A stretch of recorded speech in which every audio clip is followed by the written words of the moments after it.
The storm slammed into the mountains. No times left, radios fell silent. Inside the cabin, panic broke loose. Voices shouting maps, scattering a trainee bleeding by the door. Then from the corner, she rose, calm, steady. Maggie Sullivan took command like she'd been waiting her whole life for this moment.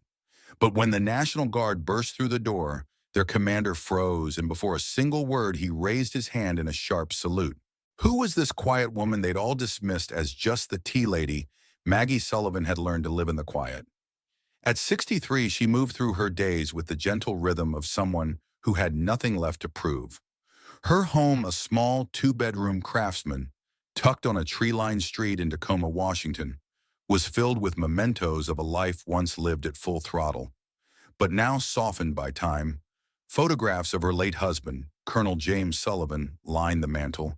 A folded flag sat in a triangular case near the window, catching the late afternoon light. On a small wooden shelf sat medals. Maggie never spoke of the Bronze Star, the Army Commendation Medal, the Combat Medical Badge. But to anyone visiting the house spoke of simpler things: a kettle on the stove, half-finished jigsaw puzzles on the dining table, a knitting basket beside a well-worn armchair. Maggie's days had become quiet by design: morning walks through Wright Park Coffee at the corner cafe afternoons, reading in the garden evenings spent watching the news or calling her younger sister in Oregon. 3 years had passed since James's funeral, but some days it felt like yesterday. They had been married 35 years, partners through 4 deployments, multiple duty stations, and more separations and homecomings than she could count. Maggie had been an Army nurse, and together they had navigated war zones, humanitarian missions, and a life of constant movement. When James fell ill, lung cancer stage 4, sudden and merciless, Maggie found herself stepping out of the military world in more ways than one. After his passing, she began declining invitations, the Army Wives luncheons, the veterans reunions, the memorial events. She stopped attending the ceremonies she once found meaning in, stopped wearing the pin that marked her as a military spouse. The uniforms, the titles, the rituals, they reminded her of what she'd lost. Maggie had built a life of quiet routines to hold herself steady. She volunteered at the local library twice a week, helped with the community garden, occasionally hosted her neighbors' children when their sitter canceled. No one in her neighborhood knew much about her past. To them, Maggie was the kind older woman who baked cookies at Christmas, who shoveled her own driveway, who kept an emergency preparedness kit in her garage, and checked on the elderly couple next door during power outages. She didn't speak of the years in the desert, the operating rooms under canvas, the helicopter evacuations, the long nights in triage tents. She didn't tell them about James's command tours or her own role training medics in the field. Those stories belonged to another lifetime. So when the invitation arrived in her mailbox, a civilian veteran winter retreat in the Cascade Mountains designed to build readiness and resilience, Maggie surprised herself. She set it on the kitchen counter, meaning to toss it, but found her eyes drifting back to it throughout the day. Maybe it was the quiet that had settled too heavily on her shoulders, or maybe it was the 3rd anniversary of James's passing, looming on the calendar. But on an impulse she hadn't felt in years, she picked up a pen and checked the RSVP box marked yes. The tires crunched over packed snow as Maggie's shuttle van climbed the last steep turn toward the retreat lodge. The Cascade Mountains loomed around them. Tall pines bowed under the weight of fresh snowfall. Outside, the world was hushed, except for the occasional groan of tree limbs and the soft whip of wind. Inside the van, the atmosphere was anything but quiet. The younger participants, mostly in their 20s and 30s, filled the seats with animated chatter. They wore National Guard jackets, rescue team hoodies, hiking gear with bright patches. Their backpacks were stuffed with emergency supplies, carabiners dangling from straps. Radios clipped to shoulders. They spoke in shorthand. Maggie half remembered grid search triage zone, command relay. Maggie sat quietly near the back, her own bag much simpler, sturdy boots, thermal layers, a sensible coat tucked carefully at the bottom where the items no one had asked her to bring: laminated topographical maps, a compact first aid kit, a small flashlight, and a weather-beaten notebook filled with notes from years long gone. She kept her gloves folded in her lap, watching the young faces around her. The retreat lodge came into view, a large wooden building perched on the mountainside, smoke rising from the chimney.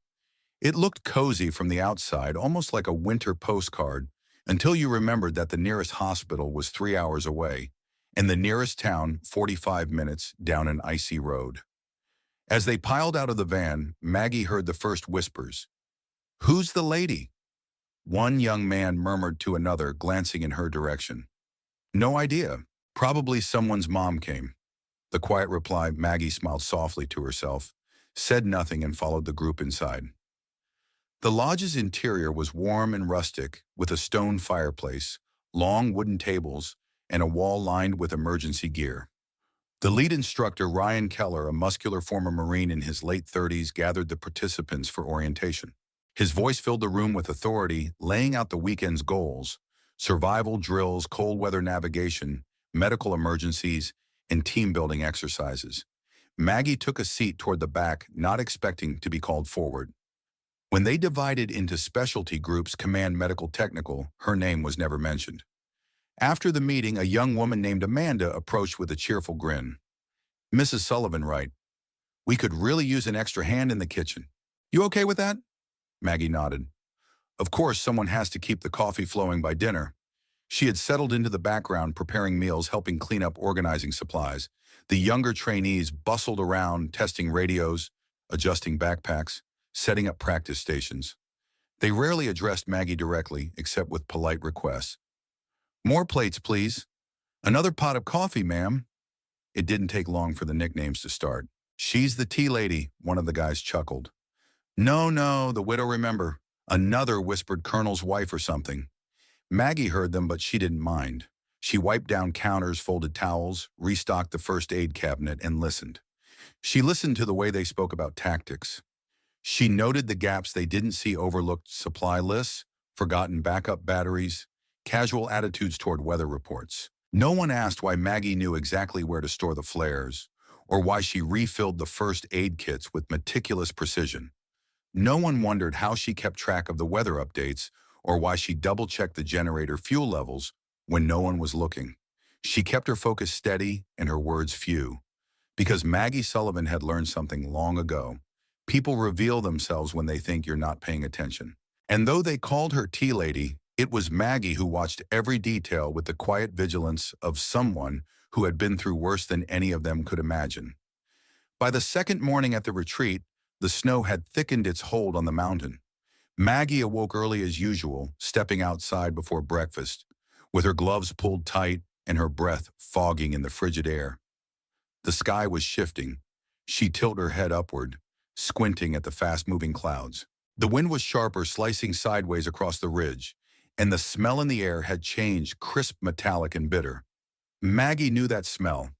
It was the storm's signature, one she'd learned to recognize long ago in the field. When weather apps weren't an option and survival depended on your own senses. Inside the cabin was a swirl of movement and chatter. The young participants were gathering gear for the day's navigation exercise. Laughter echoed off the wood beams as they compared compasses and checked their GPS units. Radios crackled in test mode. Amanda handed out granola bars. Maggie moved through the kitchen, setting out coffee and toast. But her eyes were drawn repeatedly to the frost-laced windows. The wind hit in occasional blasts, now rattling the panes. She glanced at the barometer tacked above the fireplace. The needle had dropped overnight more sharply than the local forecast had predicted. She debated whether to speak. When Ryan Keller, the lead instructor, entered the room, Maggie made her way toward him, weaving quietly through the crowd. She waited for a pause in his conversation with two trainees, then gently touched his sleeve. "Ryan," she said softly, "may I have a moment?" He turned, smiling clearly, in a good mood. "Of course, Mrs. Sullivan." "What's up?" "I've been watching the weather," she began carefully, "and I believe we're going to get hit earlier than expected. The wind's shifting, the pressure's dropping fast. It may be wise to consider bringing the afternoon groups back early or activating the internal evacuation protocol." For a moment, Ryan's face flickered a quick flash of surprise before settling back into his confident grin. "Appreciate that, Mrs. Sullivan," he said, voice light. "Forecast says we're good until tomorrow afternoon, and we've got comms in place. But thanks for the heads up. I'll keep an ear out." Maggie nodded once, offering a small smile. Very well. She returned to the kitchen, slipping back into the background unnoticed as she moved through her tasks, boiling water, preparing sandwiches, stacking extra blankets near the wood stove. Maggie's mind was busy. She knew this feeling, the sinking sensation that people weren't listening, because they thought they didn't need to age had given her an unexpected cloak of invisibility. When she was younger, it had frustrated her how quick people were to overlook those with gray in their hair, to assume that quiet meant ignorant or that service in past decades had no relevance in the present. But over time, Maggie had come to understand that invisibility also granted freedom. She could observe without interruption, prepare without question, and act when the moment came, all without drawing attention. In the kitchen, Maggie laid out extra supplies, quietly made sure the flashlights had working batteries, and tucked a few emergency blankets into her bag. She folded towels with deliberate care, but positioned herself near the window, eyes flicking to the horizon, where the ridgeline was already blurring. By noon, the signs were unmistakable. The temperature had plunged. The clouds thickened into a dark gray wall. Even the dogs outside were uneasy, their barks sharp and anxious. Maggie stepped into the main lodge, briefly watching as the team set off on their afternoon exercises. She considered speaking again, but stopped herself. The first warning had been enough. Sometimes people had to see the storm to believe in it. She exhaled slowly, returned to her post in the kitchen, and waited. Maggie's thoughts drifted as she worked fingers instinctively, measuring rice and salt into pots. She remembered her first year in Afghanistan, the sandstorms that rolled in with no warning, soldiers huddled in canvas tents, machines jammed with grit. She remembered the night James had told her he was taking command of a forward operating base, the weight in his voice, the quiet resolve in his eyes, and she remembered the long nights on the flight line, helicopters coming in under blackout conditions, the work of saving lives done in whispers. Age hadn't dulled those memories. If anything, it had sharpened them. She had learned that real experience doesn't fade. It distills. It refines itself into instincts so practiced they no longer needed explaining. The room buzzed with young energy. Maggie stirred the soup pot, eyes drifting to the window again, watching the first heavy snowflakes begin to fall. The storm came faster than even Maggie had predicted. By late afternoon, the wind no longer whispered at the windows, it hammered them. Snow blew sideways, slamming into the cabin like a living force. Inside, the cheerful mood from the morning dissolved into tension. Radios crackled with static, their signals fading in and out. Cell phones, once boasting 3 or 4 bars of reception, now clung to a single flickering dot, vanishing if you moved even a few feet. At first, the group laughed it off. Just part of the adventure, someone called out. But Maggie knew the sound of fear in people's voices, and she heard the first cracks as evening fell. The storm cut the power just as the dinner pots were being stirred. The lodge fell into darkness with a loud pop from the fuse box, followed by the unmistakable hum of silence as every light died. For a moment, no one moved. Then chaos erupted. Voices rose, some sharp, some panicked. Flashlights flicked on and off as people fumbled with batteries and lanterns. Chairs scraped, maps tumbled to the floor, boots pounded across wooden boards. Somewhere near the entryway, a crash rang out, followed by a sharp cry of pain. Maggie was already moving. Near the door, Eli, the eager young trainee with the crew cut, was sprawled on the ground. One leg bent awkwardly under him, a gash on his shin from a broken metal chair leg. His face was pale, his breathing fast. Kneeling beside him, Maggie's voice was calm but firm. "Eli, stay still. You're bleeding." She pulled a clean cloth from her pocket, pressing it firmly over the wound. Around her, voices were shouting, some calling for help, some just calling out in fear. Maggie tuned them out. "Keep pressure here," she instructed one of the wide-eyed bystanders, guiding his hand onto Eli's leg. She reached into her own bag, pulling out a bandage roll and calmly wrapping the wound. When she stood, the room was still in disarray. Ryan Keller, the confident instructor from earlier, stood frozen at the front of the lodge, his face pale, flipping through a binder of emergency protocols he clearly hadn't reviewed in detail. "Where's the missing team?" Maggie asked evenly. Ryan stammered. They left for the ridge around 3. They should have been back." Maggie felt the knot of worry tighten in her chest. The ridge was 2 miles away uphill, and in this weather it might as well be another country. Without waiting, she stepped to the center of the room and raised her voice, not shouting but cutting cleanly through the noise. I need a head count. Now Amanda, go cabin to cabin, check who's here. Mark, get the emergency lanterns lit. Ryan, help me clear this table. We're setting up a command post. For a heartbeat, no one moved. Then almost like a switch flipped, people began to follow her lead. Maggie pulled out the topographical map she had tucked in her bag.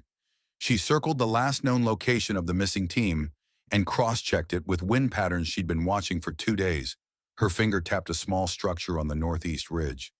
They'll head here, she murmured, mostly to herself. It's the only shelter. Amanda returned, breathless.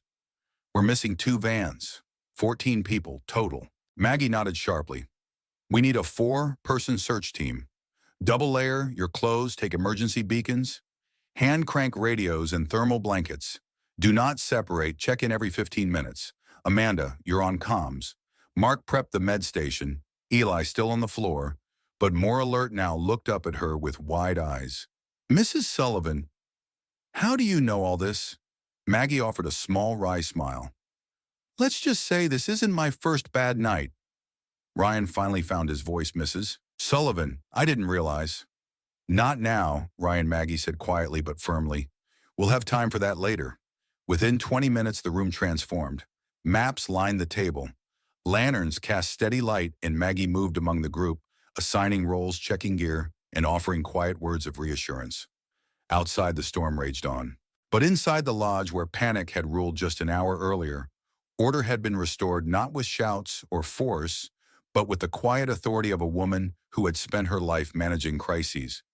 As the search team disappeared into the whiteout, Maggie allowed herself a brief pause, one hand resting on the edge of the map table. The woman they had called the Tea Lady had just become their leader. Snow slammed against the windows, each gust rattling the glass like a warning drum. Maggie stood over the map table, her brow furrowed, tracing a finger along the narrow access route to the northeast ridge. Around her, the cabin buzzed with nervous energy, voices, low movements, brisk but uncertain. Amanda hovered by the radio, straining to catch faint signals through the static. Ryan helped distribute thermal blankets and check lantern batteries. The air smelled of wet wool, sweat, and fear. Maggie's voice cut through the tension, calm but unmistakably firm. The timber cabin here, northeast ridge, just under 2 miles. That's their best shelter. They'll aim for it if they're thinking straight. 4 volunteers stood at the ready. Eli among them, his bandaged leg trembling, but his face set with determination. Maggie's gaze softened as it fell on him. Eli, you stay here, she said gently. We need you on comms. Mark, Amanda, Chen, and Patel. You're going double layer. Everything. Hand crank radio emergency beacons, med kit. And remember, check in every 15 minutes, no exceptions. She adjusted the straps on Mark's pack, tightening them with practiced fingers, and then tugged Patel's scarf more snugly around her neck. It was automatic, an old muscle memory that hadn't dulled with time. How do you know the access route? Mark asked quietly, glancing at the topographical map where Maggie had penciled in notations. My husband and I trained rescue units here, Maggie murmured, almost as if to herself. 20 years ago, some things you don't forget. The team slipped out into the white night, swallowed quickly by the blizzard. Maggie watched them go, her heart tight in her chest, then turned back to the work still at hand. 2 hours passed. The wind screamed. The generator sputtered once, twice, then failed completely. The cabin fell into a hush, broken only by the crackle of the hand-crank radios and the murmur of voices trying to stay calm. Amanda sat at the table, headphones pressed to her ears, eyes flicking to Maggie every few minutes. Eli dozed fitfully on a cot. Ryan paced in a corner, rubbing his hands through his hair, glancing often at the door. Then at midnight, a burst of static erupted from the radio. Amanda's head snapped up. Command, this is rescue team, came the faint voice through the crackle. We've got them. 2 frostbite, 1 with a twisted ankle. All alive. A cheer broke through the cabin like sunlight. Maggie let out a long breath, her shoulders sagging for the first time all night. She reached out, steadying Amanda's trembling hand, then moved quickly to prepare the med station. Just before dawn, headlights split the dark. Through the frost-streaked window, Maggie saw them 8 National Guard vehicles, their tires crunching over ice soldiers, leaping out as the first rays of morning struggled through the clouds. The door burst open and a figure strode in, a tall man, snow-dusted and weary but sharp-eyed, his uniform marked with the insignia of command. He swept his gaze over the scene blankets, supplies maps pinned to walls, and then his eyes fell on Maggie. For a moment his brow furrowed, and then slowly recognition lit his face. Nurse Sullivan. His voice was disbelieving. Maggie Sullivan. Maggie looked up surprised as memory flickered behind her eyes. Daniel Rhodes, she murmured, a small smile tugging at her lips. Last time I saw you, you were the new medic in Mosul, Major. Daniel Rhodes let out a soft laugh, stepped forward, and snapped into a sharp salute. Without hesitation, Maggie returned it, the gesture smooth despite the years. You saved us again, Rhodes said quietly, shaking his head in amazement. Word spread quickly. By mid-morning, the retreat center buzzed with reporters, emergency crews and grateful parents hugging their rescued sons and daughters. Cameras flashed. Microphones hovered. Ryan approached Maggie awkwardly, hands shoved deep in his pockets. Mrs. Sullivan, he began, face flushed. I owe you an apology. I had no idea. Maggie raised a hand, stopping him gently. No apology needed, Ryan. We all learn when we're ready. Reporters circled, eager to push microphones in her face. Mrs. Sullivan, can we speak with you? How did you know what to do? Where did you learn this? Maggie offered a faint, tired smile. Experience, she said softly, and a little luck. She slipped away when she could back to the edge of the room where the shadows were quieter. But one by one, people found her: Amanda with grateful eyes, Eli with an awkward hug, Mark with a simple thank you. Even the younger trainees who'd once called her Tea Lady came to offer quiet words of respect. By the time the sun climbed fully over the horizon, Maggie stood alone outside, watching the storm's remnants drift across the peaks. Rhodes came to stand beside her, hands tucked into his coat pockets. We could use someone like you, he said quietly. Back with the training teams. Just think about it. Maggie smiled faintly, the wind teasing her hair. I will, she promised, and for the first time in years, she meant it. By the time Maggie Sullivan returned home to Tacoma, the storm had become a national news story. Her phone rang constantly. Reporters wanted interviews. Veteran groups sent invitations. Emails poured in from emergency services, asking if she would consult or train their responders. Even the mayor's office called, inviting her to an awards ceremony. For someone who had spent 3 years living quietly in the background, it was overwhelming. Maggie sat in her small kitchen, the phone silenced on the counter, sipping tea as the news played softly on the television. Footage of the rescue played over and over. National Guard trucks and the snow-young trainees, wrapped in blankets, interview clips with Ryan Keller, who openly credited Mrs. Maggie Sullivan for taking command when everything fell apart. Her face, though, remained largely absent from the coverage. That was by design. Maggie had slipped away from the cameras whenever possible, standing behind others, quietly deflecting attention. She ran a finger over the rim of her teacup, lost in thought.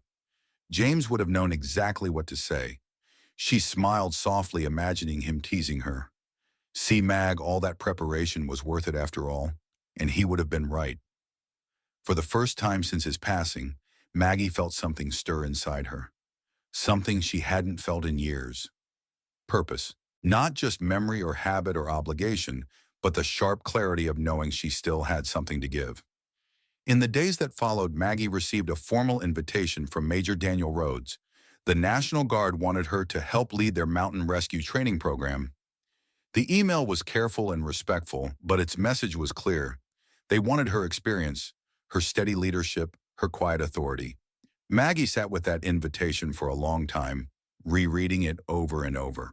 She walked her neighborhood, stopping to chat with the elderly couple down the street, watching the children play at the corner park. She visited the local library where she volunteered. Everywhere she went, someone stopped her. I saw you on the news. Thank you for what you did up there. You saved those kids. Maggie never quite knew how to respond. She had never done any of it for recognition.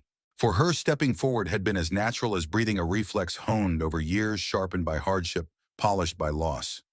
She found herself reflecting on her life: 4 deployments, years spent under canvas tents and hospital lights, nights awake with the wounded, nights awake with James' loss. Yes, but also profound connection, fierce loyalty, and hard-earned wisdom. Maggie realized something: simple but profound experience doesn't expire. It may grow quiet, it may be overlooked or underestimated, but it never vanishes. It waits. And when the moment comes, it can rise again with astonishing force. Sitting by her living room window, watching the rain fall over Tacoma's rooftops, Maggie reached a quiet decision. She would say yes, not for the medals, not for the press, but for the chance to pass on what she knew. Because the truth was, she still had something to offer. She thought back to Eli's young face, wide-eyed as she wrapped his wound, to Amanda's steady hands on the radio, to the moment Ryan, humbled and grateful, thanked her in front of the group. Maggie had watched them transform, not into heroes overnight, but into people who would carry the memory of that storm forward. As she prepared her reply email, Maggie paused. She looked over at the photo of James on the mantel. "Well, love," she murmured, "one more mission." She smiled, the kind of smile that came from knowing who you are and what you're here for. And as she pressed send, Maggie, Sullivan stepped quietly but surely back into the world, not as a widow, not as the tea lady, but as someone who had rediscovered what it meant to lead. Because purpose, she had learned, can be found at any age. And experience once earned never fades. And so Maggie Sullivan's quiet return to purpose reminds us of something we often forget in today's world: that wisdom doesn't retire, and experience doesn't fade just because birthdays pass. In a time when youth and speed are celebrated, when digital voices drown out quiet ones, Maggie's story calls us back to something deeply American: the belief that character, resilience, and steady leadership matter no matter your age. Her story also raises questions worth reflecting on. How often do we overlook the quiet ones in our own lives? The neighbor, the retired nurse, the older veteran at the coffee shop, not realizing they carry a lifetime of knowledge we might one day need. In today's fast-moving culture, where headlines change by the minute and social media rewards the loudest voice, Maggie's calm strength is a reminder: when crisis hits, it's often those with patience, experience, and quiet confidence who help us find our way home. I invite you to share in the comments: have you ever known someone like Maggie in your own life? Someone overlooked, but who proved to be the steady hand when things got hard? What did you learn from them? And do you think today's world makes enough room for their kind of wisdom? Thank you for spending time with this story. If it moved you or made you reflect, please give this video a like, subscribe to the channel, and share it with someone who needs this reminder today. Because no matter our age, we all have something to teach and something to learn, and sometimes the quietest voices carry the most lasting lessons.